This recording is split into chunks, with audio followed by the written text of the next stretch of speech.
Conventional wisdom and the sights and sounds of the combine suggest the Bengals aren't going to add a ton on the offensive side of the ball. So how do they get better there? Maybe the answer is explosive plays.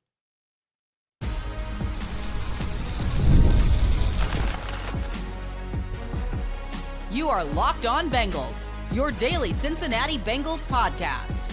Part of the Locked On Podcast Network, your team every day. What up, Bengals fans, and welcome to another episode of the Locked On Bengals podcast, part of the Locked On Podcast Network, your team every day, and the #1 sports podcast network in the land. He's James Rapien, I'm Jake Liscow, and we've got you covered here on Locked On Bengals every day of the week, and we have since 2016, your best one-stop shop for all things Bengals, bringing you another day of combine coverage here on this podcast. Every day has heard us talking about some of the Duke Tobin comments on the podium and off the podium in the last couple of days to give us some insight into the Bengals offseason approach and largely aligning with what you would expect the Bengals to be doing this offseason. We talked about the reluctance from the front office to take a big swing. We talked about some of the other ideas for the Bengals this offseason, where their priorities obviously are, and the affirmation of those priorities over the last couple of days. And today, well, one of the clear non-priorities for the Bengals in terms of talent acquisition, and this is probably part of the conversation unto itself, is it doesn't sound like there's a huge plan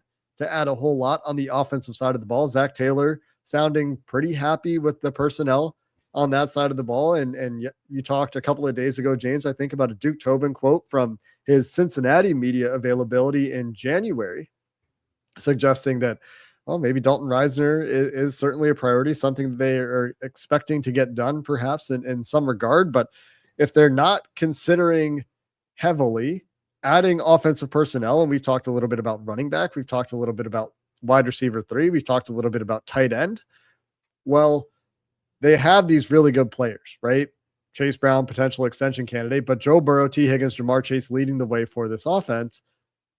And they're still not very explosive, right? And they haven't been explosive for several years now. And so there's this whole conversation, and Dan Pitcher talked about it a little bit on Wednesday about how they get better on offense. And obviously, turnovers is a topic for Zach Taylor and Dan Pitcher, but another part of this is finding ways to continue to push the envelope with the talent they do have on that side of the ball. Yeah, I think it's twofold. I think, one, they have a lot of talent, and that talent commands a lot of attention, and schematically they should look at that. I also think they do need to look at personnel, and I'll give my 2 cents. And I think that is important, that they continue to upgrade in those areas. And we'll see. We'll see if they do. We'll see if this is as simple as, oh yeah, we don't need to do that, and how close that is to what they actually do in the draft. I don't think they're going to use a lot of their Duke Tobin voice resources, their offseason resources in free agency on offensive skill talent. But this idea that it's a complete picture, or that they couldn't use this or that, and there's plenty of time to discuss those, but it's pretty obvious what they could use. You mentioned it: wide receiver 3, running back potentially. And now, is that scenario really low? Sure. Tight end is something Dan Pitcher mentioned to me when I asked about just the versatility that they would want alongside Jamar and T. And I think that's part of it. They need to be looking at that, and as an organization, I know they will. That's the other element. I thought it was interesting. Dan Horde asked Dan Pitcher, so Dan squared, about, you just go on defense at 10? Like, do you even need to, and he didn't say it this way, but it's like, hey, do you even need to be making the offensive push? And Dan was like, well, you just never know.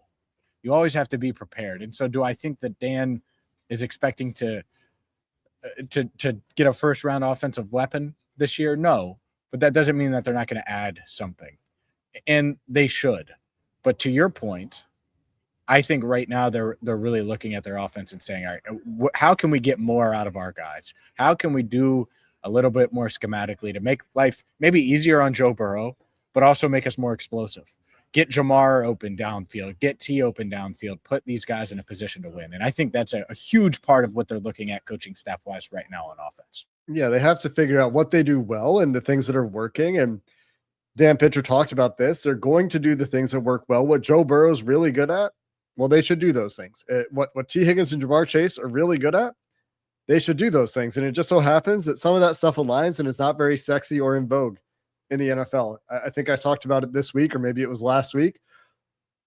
Time is a flat circle that blurs together, but we talked about the parts of the list that ranks teams from that are doing the most motion, the most under center, the most play action. And those teams in 2025 were the most explosive teams, generally the most successful offensive teams in the NFL. Not everyone that did it was explosive, but there were more explosive teams near the top of that list and the bottom of that list. The Bengals were near the bottom of that list. They were surrounded by a bunch of offenses that were not good at anything, quite frankly, not just being explosive, but also being efficient. And the Bengals did find some significant efficiencies, especially when Joe Burrow returned in the second half of the season, when the run game found its footing. The run game became one of the most efficient run games in the NFL. And when this offense is going well, part of what is going well is that their run game is really efficient. But the way the NFL is going and the way teams treat the Bengals, who get the most double-double, meaning two double teams on the good outside receivers or wherever Jamar Chase is lined up on a given play, they probably see more of that than any team in the NFL. They probably see more two high shells from any team in the NFL, where they're just trying to keep the safeties over their explosive deep threats, because everybody saw what happened in 2021. Joe Burrow and Jamar Chase just went over everyone's head and almost did it to win a Super Bowl if they had anything resembling an offensive line for the final play of that game.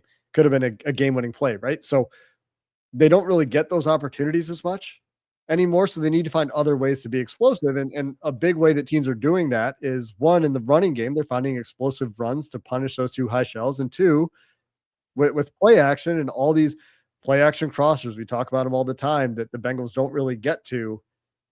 And so I wonder how much they look to make those changes.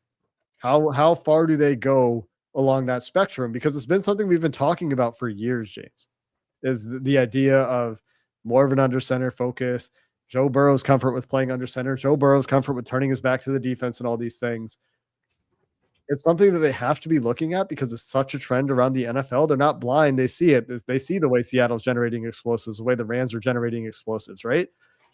It's just a question of how far down that path they're really willing to go, along with the conversation I think that you mentioned that I neglected to continue and would like to circle back to about adding talent. But the discussion around the schematic evolution of this offense, I think, remains very interesting to me to see if there's more there that they can get to. There's a narrative about Joe Burrow that I've addressed. I'm definitely on the pod multiple times. And so I asked Dan about it on Wednesday, and I loved his answer. I'll read part of his answer and we'll dive into that, because you're right. The under center Joe, and then you hear, oh, this offense is set up because this is what Joe wants. We actually know what Joe really wants, and we'll dive into that coming up next. Today's show is brought to you by FanDuel. I want to go to the NBA Finals. I would say at least the majority of our audience would love to go to the NBA Finals. FanDuel is going to give you that chance. FanDuel is going to give you that chance, Jake. And if you want to see the NBA Finals live and in person, FanDuel is all you got to do. Go there, FanDuel.com, and use your profit boost on any NBA future. Could be MVP, could be conference title, could be NBA Finals, whatever it is, and you'll automatically be entered for a shot to win an NBA Finals trip for two. That's it. Use your profit boost on an NBA future, and you're automatically entered to win. Flights, tickets, the whole experience. Futures are awesome because you can pick a team to win the championship, the conference title. It adds an extra layer of excitement. I think it's pretty open. There are a lot of different teams that are thinking NBA Finals, and right now, you dive into those NBA futures with FanDuel, and they are going to send you to at least potentially to the NBA Finals if you win the contest. So visit FanDuel.com to get started. That's FanDuel.com to get started. Use your profit boost on an NBA future and get entered for your chance to win a trip to the NBA Finals. Play your game with FanDuel, the official sports betting partner of the NBA. Jake, I asked Dan about Joe because there's this narrative, and I asked Joe about this in January, but there's this narrative that, oh, well, Joe, this is how he wants it. That's it. And I've never straight up came out and been like, hey, Joe, are you willing to do this or that? Because I just know him. I know it's my job to know him to a certain degree, covered him for a long time. I think he would hand the ball off 50 times a game if it meant they were going to win. And I think he would go under center if he felt like it put them in the best position to win, if he felt like he could trust the offensive line, if he felt like it was going to get the juice that they needed to get. And so I asked Dan about that, and he said, quote, Joe wants to win. Joe is going to tell you he can do anything. He's not going to tell you he can't do anything. And he's the ultimate competitor. He's also a guy that watches a lot of football and his research and is cognizant of the trends and all of those things. And I go back to what I asked Joe. I was like, hey, how comfortable are you under center? He's like, totally fine. And so even if that's not fully true or wasn't fully true earlier in his career, what do you think Joe would rather do? Be under center all the time, run the ball, do all of those things, and win, or miss the playoffs 3 straight years? I think it's very clear that if they can get more out of their under center game, open up the play action, Joe Burrow would certainly be willing to do it. Yeah, I think Burrow very obviously is a guy that puts a lot of thought into how the offense should work, what he's good at, what his receivers are good at. He's so detail oriented. When you hear the way the wide receivers that he's worked with talk to how he talks to them about the way they run routes and where he wants them against certain coverages, certain looks, certain leverages, and the detail orientation he has in that regard, it's impossible to think that wouldn't extend to the way to get the most out of the offense. But it's also hard for me to imagine, James, that he's not frustrated with how inexplosive they have been, because they really have lacked too often the explosive, consistent element of offense that the best offenses in the league have. Part of that is a running game, right? So part of this is not a criticism of the passing scheme whatsoever, because Joe processes at such a high level. He's really good at getting the ball where it needs to be on time. There's probably some nitpicking you could have about some times where he could push the ball downfield a little bit more in the passing game. A big way for them to get more explosive, though, is to be more viable and multiple under center. So that's why I keep coming back to that. And Pitcher was asked directly about that. Is it easier to be more explosive under center on first and second down? Because you're under center, you can do more from those spots. And part of the response there was that they're not going to wholesale become something they haven't been in the past, but they do have to maybe push the envelope in some areas that might have made them a little uncomfortable. And so I think we did start to see some of that. And despite starting to see some of that, the Bengals still ranked near the bottom of the list of under center play action motion at the snap plays. And if that's the trend that they can build on and find ways to do more of that, hopefully they can build the running game alongside that and access more explosives in that direction. Now, this is where I want to circle back to the talent acquisition part of this conversation that you got to at the start, because Chase Brown, really good receiving back. Don't get me wrong. I know you're ready to talk about Jeremiah Love and dedicate an episode to Jeremiah Love one of these days. Today isn't that day, but Jeremiah Love is a different level of receiving prospect at running back than Chase Brown for all the work Chase Brown's running. Different level of runner too. I was going to get there, but yeah, he's a different level of prospect at running back than Chase Brown, and the way he runs routes is part of that. That's, I guess, the better way to frame it. He's also a better route runner receiver, I think, than Chase Brown, or at least at the point he's coming out, and obviously he'll continue to refine that. But he's beating slot corners in college, right? So thinking about that as a potential option, but I think more than running back, because I hear everyone that says, man, it's hard to justify the idea of picking a running back at 10, even if it's Jeremiah Love. I hear that. So let's go beyond that and talk about tight end, where James Casey was just promoted to the run game coordinator, right? And the tight ends are obviously a big role in that. And we've seen the difference that it makes for this team when they have a player like Eric All, who can do both of the tight end roles that are prominent in the Bengals offense. He can do enough as a receiver and enough as a blocker to do both of those roles in this offense. And right now they don't have those guys on the team. They have guys that can block and they have guys that can catch. They have guys that can run. And those aren't the same guys, right? The guys who can catch and run are not the same guys who can block. And so that is a position that is really interesting. And you said it came up with pitch, James. There are some good tight ends in this draft class. There are some good tight ends available in free agency. If there's one position where I think they could stand to allocate some resources to a versatile piece, and I don't know what's going on with Eric All's recovery. So that's probably an element, a variable here. But if they could get that piece at tight end, that could make a huge difference for what they're comfortable doing on offense. Sure. Dallas Goedert, you could go do something like that if you're thinking free agents. And that would probably be the free agent skill player that you would look at, or skill position you would look at is tight end to get that complete guy. You can't bank on Eric All. And Zach did give it an update on that, said he's progressing well, but wasn't going to say anything for sure. And that would be great, right? If you sign a tight end and then suddenly Eric All emerges too, great. It's a great problem to have. I would love for the Bengals to have it. Until they have it, though, you can't really worry about it, and you certainly can't bank on Eric. So I agree with you. I think tight end is really interesting. I wish the Bengals were picking 10th last year, or there were tight ends. The tight ends last year were in it this year, because you better believe I was on the Colston Leveland train last year. You better believe Colston Leveland, and especially Tyler Warren, when you're talking about that complete piece, that can help them in a big way. And so, I'm not sure. I think people are going to look at the kid from Oregon, and we'll see how he tests and how it goes. But I'm not sure if Sadiq is going to be in the running for 10. Maybe he is. We'll see. There's weeks before that. But to your point, that is a hole. And can they address that?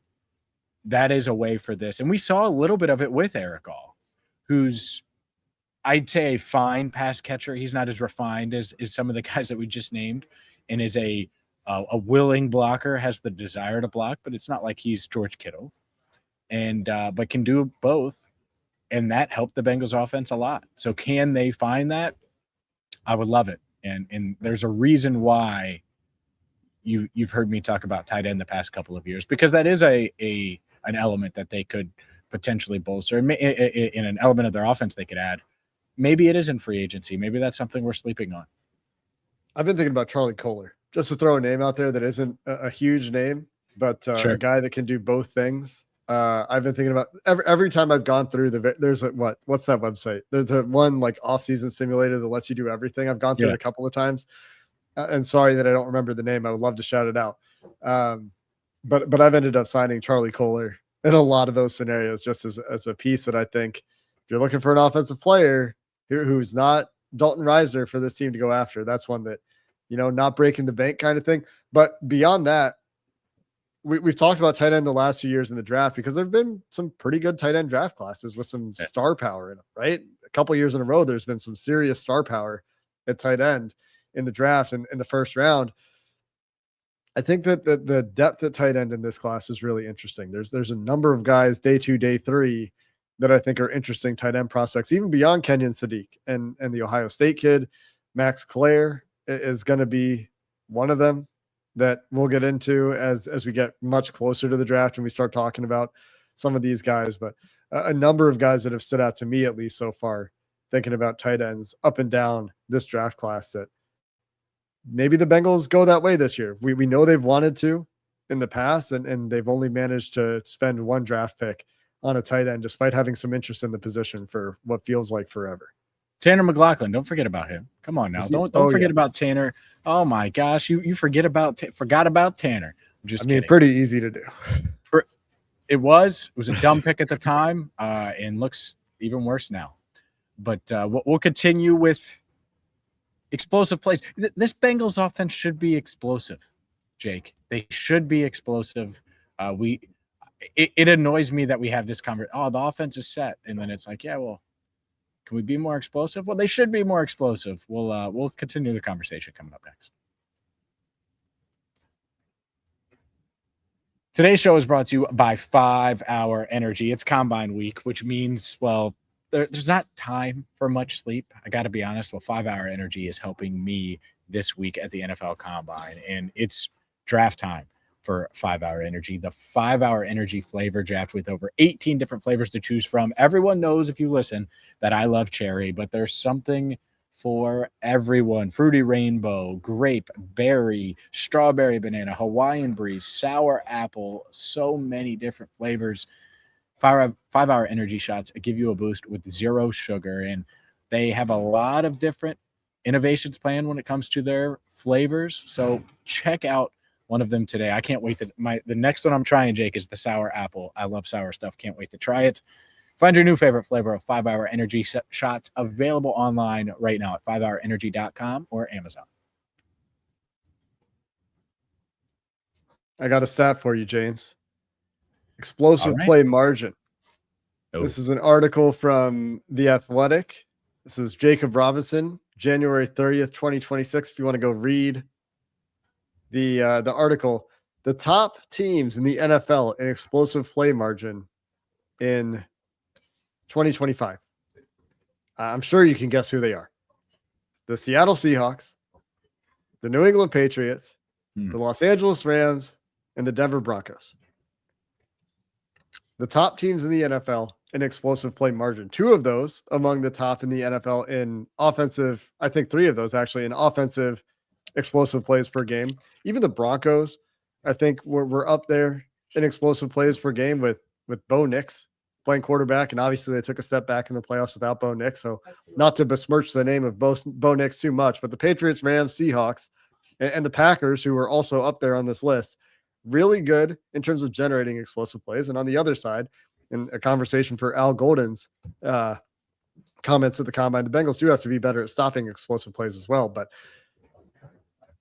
I mean, the final 4 teams are all the teams that are the best in the NFL at generating explosive plays and having more explosive plays than their opponent. Makes it easy to talk about explosive plays for this Bengals offense that seems to be largely, I would say, in recent years, more interested in efficiency than explosiveness. Yeah. I goodness gracious. When you say those teams, it really irks me because if you said, oh, well, Joe Burrow and Jamar, and I know Joe was hurt, I get it. But you say the Bengals star power, and then you look at those other teams, like who did the Patriots even have? And yet they're leading in that. Like, who did they have that? And so that's what's tough is when you look at it from that lens. Obviously, JSN and Seattle is a big part of it. They had explosive runs, and the way they were built, it was pretty darn good.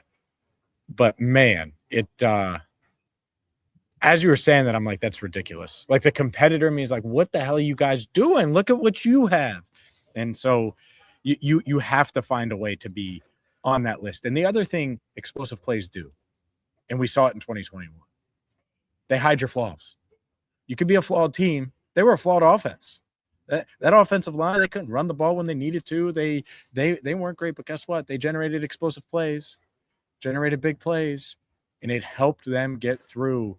You could think of all the big plays to Jamar, especially at the end of the first half, it felt like, and then late in games where it was just straight game-changing type plays where they're down by 11, the offense is struggling, and boom, Jamar makes a play. They're down in Detroit earlier, their offense is struggling, and boom, Jamar makes a play deep downfield. Like those, you just have to find a way to generate those. It doesn't have to be Jamar necessarily, even though he's your best guy.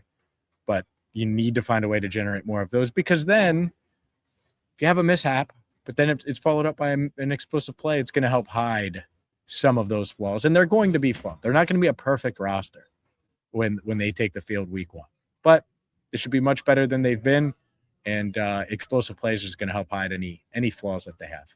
Makes it way easier to score, right? You pick up 50 yards in one play. It's a whole lot. I mean, not that it's easy to pick up 50 yards in one play, but it's a whole lot easier to score after you go 50 yards on one play than it is to string together, 7 plays to go 50 yards. That requires you to be good on 7 plays instead of being great on one play. The other thing that stands out when you look at these teams on this list and you're talking about the personnel comparison is, well, you don't necessarily need the best skill players in the world to be explosive. And not to take anything away from the skill players here, Jackson Smith-Njigba was just the offensive player of the year. He's really good.